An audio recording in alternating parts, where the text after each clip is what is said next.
जो कखाई झोपड़ी में मुबैना आपघात कंदड़ नारी के वारसनि पारां संदसि मुड़ुस ते क़त्ल जो इल्ज़ाम हयो वियो आहे। गुज़िरियल ॾींहुं दमवाह वटि झोपड़ी मां पठाणी ज़ाल रजू भील जो फाहो खाधल लाश मिलियो हो। नारी के वारसनि जे इतला बाद पुलिस वाक़े वारे हंधि पहुची लाश पोस्टमार्टम लाइ इस्पताल मुंतक़िल कयो। नारी जे वालिद तरफ़ां इल्ज़ाम हयो वियो आहे त धीउ जे जिस्म ऐं मुंहं ते तशद्दुद जा निशान आहिनि। खेसि मुड़ुस क़त्ल करे लाश टंगे छॾियो। नारी जे मुड़ुस रजू भील वाक़े खे आपघात करार ॾिनो हो। नारी जे वारसनि जो चवणु आहे त झोपड़ी नंढी आहे जंहिंमें फाहो खाइण जी गुंजाइश ई नाहे। तफ़सील मालूम कयूं था सिंझोरो मां अनीस लगारी खां। अनीस, आगाह कजो, झोपड़ी मां नारी जो लाश ठाहियो हो, मुड़ुस पारां इन वाक़े खे आपघात करार ॾिनो पियो वञे। नारी जे वारसनि जो चवणु आहे त नारी खे मुड़ुस क़त्ल कयो आहे।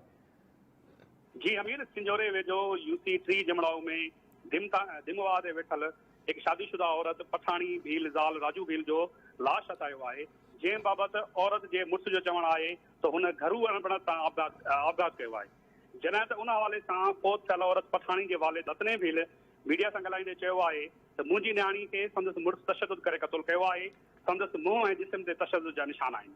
हुन चयो त काल्ह शाम जो मुंहिंजी धीउ जो मुड़ुस राजू भील मूंखे फ़ोन करे चयो त पठाणी घरू अणबण सां कावड़ जी फाहो खाई पंहिंजी ज़िंदगी जो अंत आंदो आहे। पर जॾहिं असां संदसि कखाई कमरे जी हालत ऐं टंगियल रस्सी खे ॾिठो ऐं पठाणी जी लाश जो जाइज़ो वरितो त असांखे अंदाज़ो थियो त कखाई झोपड़ी जी एतिरी ऊची जेका आहे साइज़ आहे हिते वॾी आहे कान का, ऊचाई आहे कान जंहिं तां हू ख़ुदकशी करे सघे।